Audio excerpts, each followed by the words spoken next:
Dia dah mula luruh dah. Ni. Ini bunga dia. Lagu ni lah. Tahu tak bunga apa ni? Tengok bunga dia. Subhanallah. Lawa tak? Hai, Assalamualaikum warahmatullahi wabarakatuh. Alhamdulillah. Nampak tak bunga ni? Ada salah seorang sahabat kita minta nak tengok lah bunga Jackman yang warna turquoise ni bila dia kembang lah. InsyaAllah kali ni kita kongsikan. Nampak menarik tak? Oh, rare ni, bunga jenis rare. Dia jenis bergantung tu. Oh, yang ni tak kembang ni, Pak. Kita memang tanam dia jenis bergantung macam ni lah. Oh, cantik subhanallah ha.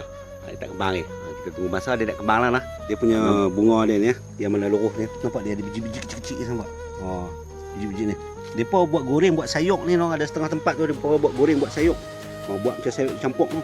Tapi kita tak lah, kita buat bunga hiasan sebelah sini, no.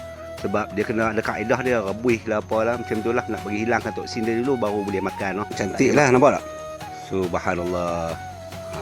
Jadi siapa berminat boleh share-share lah video ni.